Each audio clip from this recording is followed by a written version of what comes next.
नमस्कार। और मैं पुनः आज आप लोग के बीच उपस्थित हूँ आपके लोकप्रिय YouTube चैनल में। और आपके बीच हम लोग लगातार जो है दिव्यांगजन अधिकार अधिनियम की सुसंगत धाराओं के बारे में आपको जानकारी दे रहे हैं। कल तक हम लोग ने धारा 59 तक, जो धारा 56 से धारा 59, धारा 56 to 59 हम लोग ने बताया कि जो सर्टिफिकेशन है, दिव्यांगजन का प्रमाणीकरण है, उसके लिए क्या क्या अलग अलग धाराओं में दिया गया है और उसको आपने अच्छी तरह से कल तक उस बारे में जाना। आज हम लोग धारा 60 से लेकर धारा 72 तीन पार्ट में हम बताएंगे। धारा 60 से लेकर धारा 64 तक जो केंद्रीय दिव्यांगता सलाहकार बोर्ड के बारे में बताया गया है, और धारा 65 से लगातार जो है धारा 70 तक, धारा 71 तक जो है बताया गया है कि राज्य सलाहकार बोर्ड, और धारा 72 जो है जिला स्तर पर स्थानीय जो है दिव्यांगजनों की समिति और दिव्यांगजन समूह के बारे में चर्चा की गई, जो आपको अच्छी तरह से जानते हैं। तो देखिए, आपको जो धारा 60 में दिया गया है कि केंद्रीय दिव्यांगता सलाहकार बोर्ड का गठन। तो आपको मालूम है पूरे दिव्यांगजन अधिकार अधिनियम में जैसे कि CCPD होते हैं, चीफ कमिश्नर डिसेबिलिटी, तो इसी तरह सलाहकार बोर्ड होते हैं जिनके चेयरमैन होते हैं माननीय केंद्रीय मंत्री, सामाजिक न्याय अधिकारिता मंत्रालय भी हैं उन्हीं के। और दिव्यांगजन जो सशक्तिकरण हमारा विभाग है, उनके जितने मेंबर्स होते हैं, उनके साथ साथ अलग अलग विभागों के जो है मेंबर्स जो होते हैं, तथा NOIA से अलग अलग नेशनल इंस्टीट्यूट है, उनके भी जो निदेशक जो होते हैं उनके वो मेंबर होते हैं। और हर एक जो है 6 महीने पर इनकी बैठक होती है और उनमें क्या क्या काम हो रहा है उसके बारे में चर्चा करती है। तो आपने देखा हो कि हम लोग केंद्रीय सलाहकार बोर्ड का ऑलरेडी गठन हो गया, जिसके अध्यक्ष जो है पदेन अध्यक्ष होते हैं, और उसके साथ साथ जो है पदेन सदस्य भी होते हैं, जिसमें जो जितने भी राष्ट्रीय हमारे जो इंस्टीट्यूट है प्लस राष्ट्रीय दिव्यांग विकास जो निगम है, उनके लोग भी इनके मेंबर होते हैं। कृत्रिम अंग और विनिर्माण निगम, उनके भी पदेन सदस्य होते हैं। रेलवे बोर्ड के जो अध्यक्ष होते हैं वो भी पदेन सदस्य होते हैं जो केंद्रीय सलाहकार बोर्ड में। और महानिदेशक नियोजन और प्रशिक्षण, श्रम और रोजगार मंत्रालय भी पदेन अध्यक्ष होते हैं इनके। उसी तरह निदेशक राष्ट्रीय शैक्षणिक अनुसंधान परिषद भी पदेन सदस्य होते हैं। और अध्यक्ष जो होते हैं राष्ट्रीय अध्यापक शिक्षा परिषद जो है पदेन सदस्य होते हैं उनके। और इसके अलावा जो विश्वविद्यालय अनुदान आयोग के जो अध्यक्ष होते हैं वो पदेन सदस्य होते हैं। भारतीय चिकित्सा परिषद के जो अध्यक्ष होते हैं वो भी पदेन सदस्य होते हैं। तो बहुत बड़ा आपने देखा होगा। और जो भी राष्ट्रीय दृष्टि दिव्यांगजन सशक्तिकरण संस्थान देहरादून, उनके मेंबर्स होते हैं। इसके अलावा आपने देखा होगा राष्ट्रीय बौद्धिक दिव्यांगजन सशक्तिकरण संस्थान सिकंदराबाद, उनके जो निदेशक होते हैं वो जो है पदेन सदस्य होते हैं। पंडित दीनदयाल उपाध्याय राष्ट्रीय शारीरिक दिव्यांगजन संस्थान नई दिल्ली, वो भी इनके सदस्य होते हैं। अली यावर जंग राष्ट्रीय वाक एवं श्रवण दिव्यांगजन संस्थान मुंबई, ये भी इनके जो है सदस्य होते हैं, इनके निदेशक। राष्ट्रीय गतिशील दिव्यांगजन संस्थान कोलकाता, इसके पदेन सदस्य होते हैं। राष्ट्रीय पुनर्वास प्रशिक्षण एवं अनुसंधान संस्थान कटक निर्तार, वो भी इनके सदस्य होते हैं। राष्ट्रीय बहुदिव्यांगजन सशक्तिकरण संस्थान चेन्नई, ये भी इनके जो निदेशक होते हैं इनके मेंबर होते हैं। और राष्ट्रीय मानसिक स्वास्थ्य एवं विज्ञान संस्थान बेंगलोर, वो भी इनके मेंबर होते हैं। Indian sign language and research training centre Delhi, ये सारे लोग जो है इनके ये सदस्य होते हैं जब केंद्रीय सलाहकार दिव्यांगता सलाहकार बोर्ड। और इसके साथ साथ जो है 5 व्यक्ति जो है पुनर्वास विशेषज्ञ होते हैं, उनमें होते हैं गैर सरकारी संस्थाओं NGO के लोग जो होते हैं वो भी उनके जो है मेंबर्स होते हैं। दिव्यांगजन भी इसके साथ जो है इनका मेंबर होते हैं। और इनकी बैठक होती है, और बैठक में कि कितने दिन तक हो सकता है, एक बार जब कमेटी बनती है तो 3 साल के लिए सलाहकार बोर्ड होता है।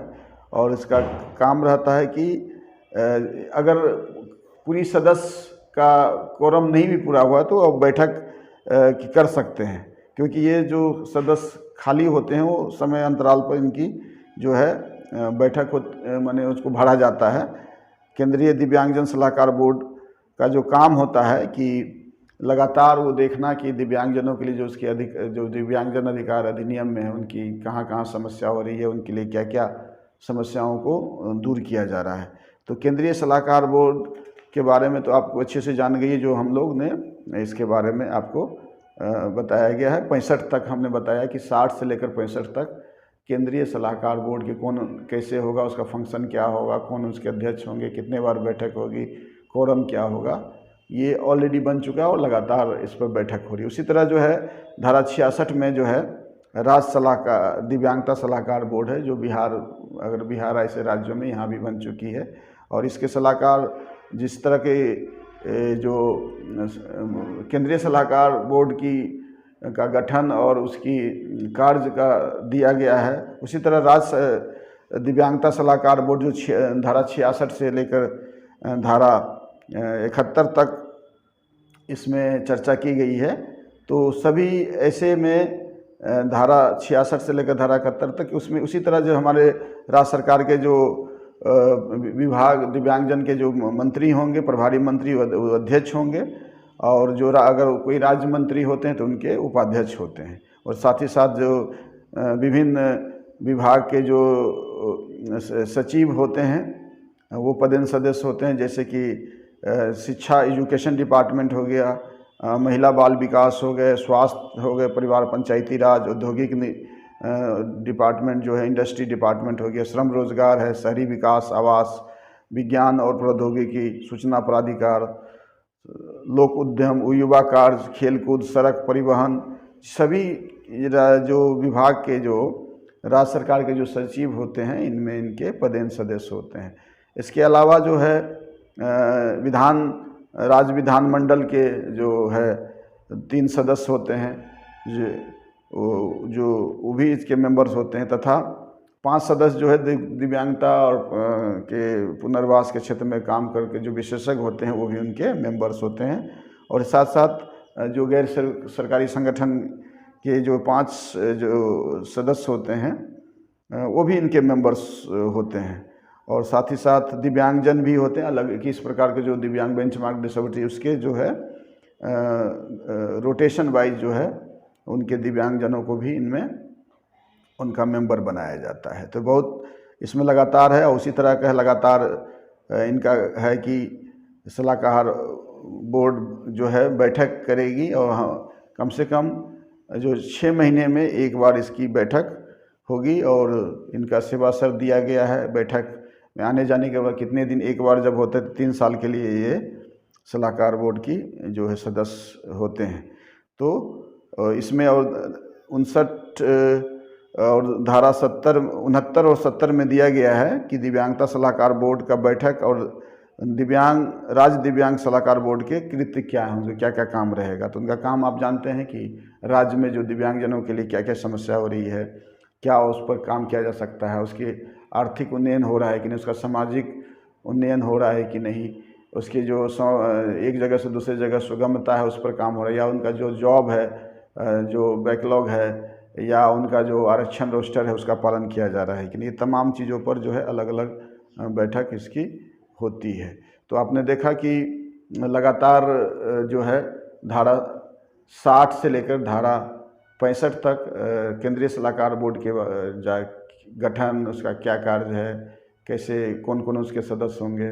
उसी तरह धारा 65 से लेकर धारा 70 तक जो राज्य सलाहकार बोर्ड का गठन और कौन कौन उसके मेंबर्स होंगे, क्या होगा, उस पर भी चर्चा की गई है। और धारा 72 बहुत महत्वपूर्ण है। धारा 72 जो है स्थानीय स्तर पर दिव्यांगजनों का समूह, और जो है यानी हमारा जो जिला प्रशासन है उनको भी एक जो है दिव्यांगजन समूह के साथ बैठक करना है। और इसमें जो जिला स्तर पर जो अलग अलग डिपार्टमेंट जैसे कि SDO हैं, या शिक्षा विभाग के जो जिला लेवल के पदाधिकारी हैं, या श्रम नियोजन लेवल के पदाधिकारी हैं, DDC हैं, इसके अलावा जो अलग अलग स्वास्थ्य विभाग के जो सिविल सर्जन हैं, ये तमाम लोग जो है धारा 72 के अंतर्गत ये बैठक, और उसमें भी पुनर्वास विशेषज्ञ भी होंगे, दिव्यांगजन भी होंगे, सामाजिक कार्यकर्ता भी होंगे, स्वयंसेवी संस्थाओं के लोग, ये सब एक साथ जो है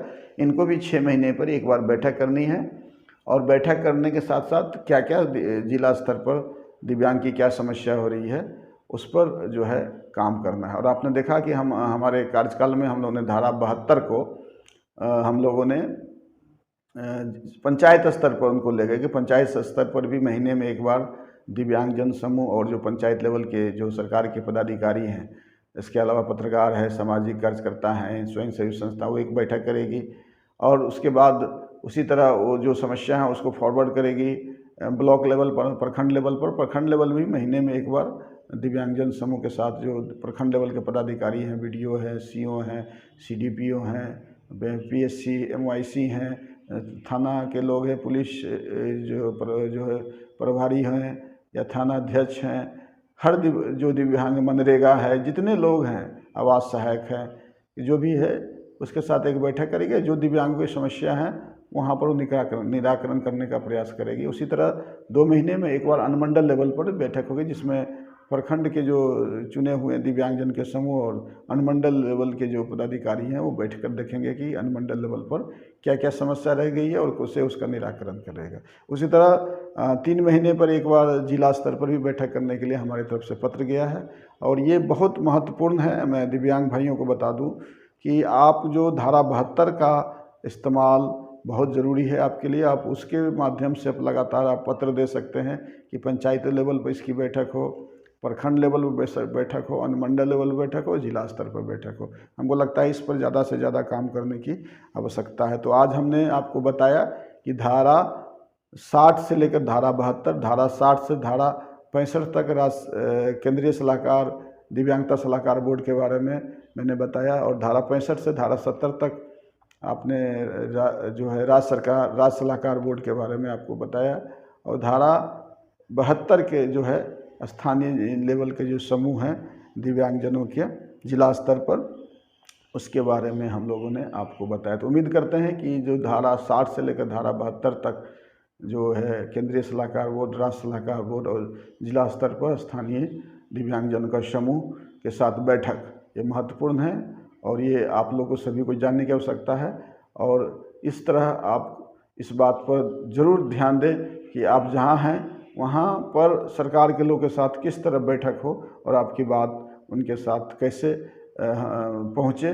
इसीलिए एक कम्युनिकेशन के लिए जो है इस तरह का जो है निर्णय लिया गया है केंद्रीय स्तर पर, राज्य स्तर पर और स्थानीय लेवल पर। तो उम्मीद करते हैं कि आपको जो है आज का जो सेशन है वो महत्वपूर्ण भी है और आपकी जानकारी के लिए भी इस बहुत महत्वपूर्ण है।